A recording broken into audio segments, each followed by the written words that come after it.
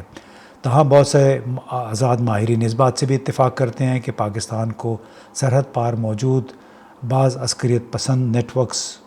جس میں T B بھی شامل ہے، BLA بھی شامل ہے، جماعت الاحرار بھی شامل ہے،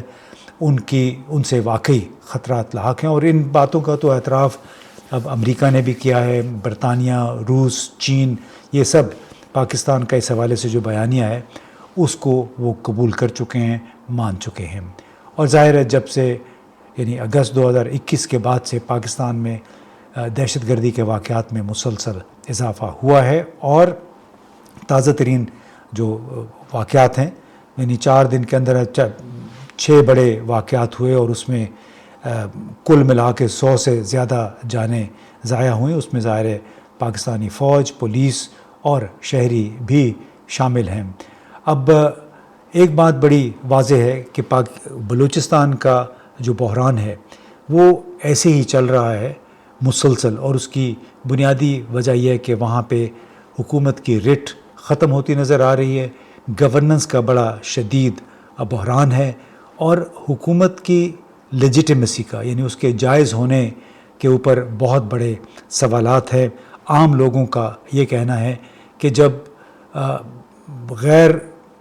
نمائندہ لوگ ان کے اوپر سوار ہوں گے تو ان کی بات ہم کیوں مانیں گے؟ ایسے لوگ جو کہ جنہیں شاید 500 ووٹ بھی نہیں ملتے، کاغذوں میں ان کو 5000 اور 10,000 ووٹ دکھا کے انہیں وزیر بنا دیا جاتا ہے، وہ سینٹ میں بھی پہنچ جاتے ہیں، قومی اسمبلی میں بھی اور صوبائی اسمبلی میں بھی، اور پھر توقع یہ کی جاتی ہے کہ انہی لوگوں کی عزت کی جائے، ان کی بات مانی جائے۔ لیکن بنیادی طور پہ اس وقت چاہے وہ بلوچستان ہے، چاہے خیبر پختونخوا ہے، لوگوں اور سرکاری ریاستی جو ادارے ہیں ان کے درمیان ایک بڑی خلیج پائی جاتی ہے، اور اس کی بنیادی وجہ اعتماد کی کمی ہے۔ لوگ سمجھتے ہیں کہ وہ بے بس ہیں، ان کی سنوائی نہیں ہوتی، لہٰذا جو لوگ جو کہ کمیونٹی جس کو کہتے ہیں، وہ عام طور پہ دنیا بھر میں یہ ہوتا ہے کہ کمیونٹی کے افراد پولیس کے لیے، فوج کے لیے، انٹیلیجنس ایجنسی کے لیے شہری مخبر کا کام کرتے ہیں، eyes and ears of the security agencies. لیکن پاکستان کے اکثر جو خاص طور پہ جو سرحدی علاقے ہیں اس میں عوام کی اکثریت اپنا یہ فنکشن چھوڑ چکی ہے، کیونکہ انہیں سیکیورٹی فورسز پہ بظاہر یا پولیس پہ اعتماد نہیں ہے، جس کی وجہ سے ہوتا کیا ہے کہ اگر کوئی غلط قسم کے لوگ ان علاقوں میں آ بھی جاتے ہیں تو معاشرے کے لوگ، اکثر لوگ چپ سادھ لیتے ہیں، وہ کسی بھی پولیس یا انٹیلیجنس ادارے کو اطلاع دینا مناسب نہیں سمجھتے ہیں، اور اسی وجہ سے کئی مقامات پہ یہ ہوا، جیسے ہیروف 2 جب اس سال 31 جنوری کو ہوا، اس سے پہلے سال پہلے ہیروف 1 ہوا تھا، BLA نے اس کی ذمہ داری بھی قبول کی تھی۔ ان کا مقصد ہے کہ ایک ہی وقت میں کئی شہروں میں بیک وقت حملے کیے گئے تھے، بشمول کوئٹہ کے، خاص طور پہ جو 31 جنوری کو ہوا، اور اس میں ایک تاثر ملا کہ کوئٹہ اس وقت کوئٹہ اور بہت سارے شہر خضدار، چاغی سمیت، بلکہ اس میں گوادر میں بھی میرا خیال ہے کچھ لوگوں کو بلکہ جاں بھاگ بھی کیا گیا۔ یہ تاثر ملا تھا کہ شاید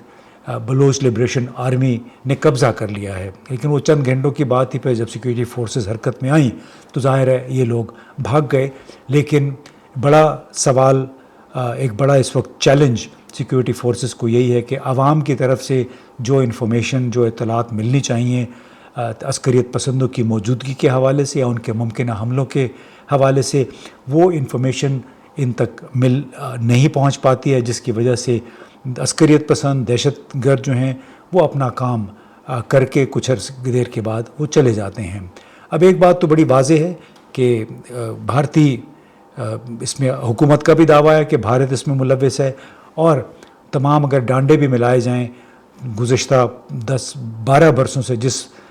تواتر کے ساتھ بھارتی قیادت بشمول نریندر مودی بلوچستان کے مسئلے کو اچھال رہے ہیں، ان کا یہ خیال ہے کہ شاید بلوچستان علیحدہ ہو جائے گا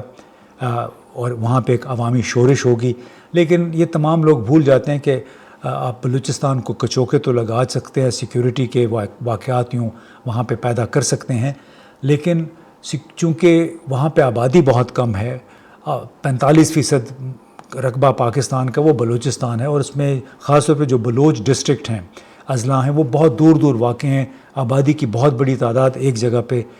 یکجا وہ نہیں ہے، اور اسی وجہ سے ان لوگوں کے لیے وہاں پہ قبضہ رکھنا مشکل ہوتا ہے۔ یہ آتے ہیں مار دھاڑ کر کے، کبھی پولیس اسٹیشن، کبھی رینجرز پہ، ایف سی پہ حملے کرتے ہیں، کبھی اسکول جلا دیتے ہیں، اس کے بعد ظاہر ہے پھر یہ دوبارہ پہاڑوں کی طرف بھاگ جاتے ہیں یا جا کے آبادیوں میں چھپ جاتے ہیں۔ اب یہ ایک بڑا مسئلہ ہے کہ اس میں اندرونی گورننس کے مسائل ہیں، حکومت کی لیجیٹیمیسی کا ایک بہت بڑا چیلنج ہے، جو حکمران لوگ ہیں آیا وہ مکمل طور پہ واقعی باقاعدہ عوامی نمائندے ہیں یا نہیں، اور دوسری طرف ظاہر ہے بیرونی ممالک، بیرونی شے بھی ان لوگوں کو حاصل ہے، جس کا بنیادی مقصد ہے کہ افغانستان کو، بلوچستان کو مسلسل کچوکے لگاتے رہیں۔ یہاں پہ چاغی میں جو ریکو ڈیک وغیرہ جیسے منصوبے ہیں یا سینڈک، ان کو بھی آپ مسلسل ایک غیر یقینی کا شکار رکھیں، اور یہ ایک چیلنج ہے جو میرا خیال اس وقت تک حل نہیں ہوگا، اس وقت تک ہم اس سے نمٹ نہیں سکیں گے جب تک تمام ادارے، تمام سیاسی جماعتیں مل کر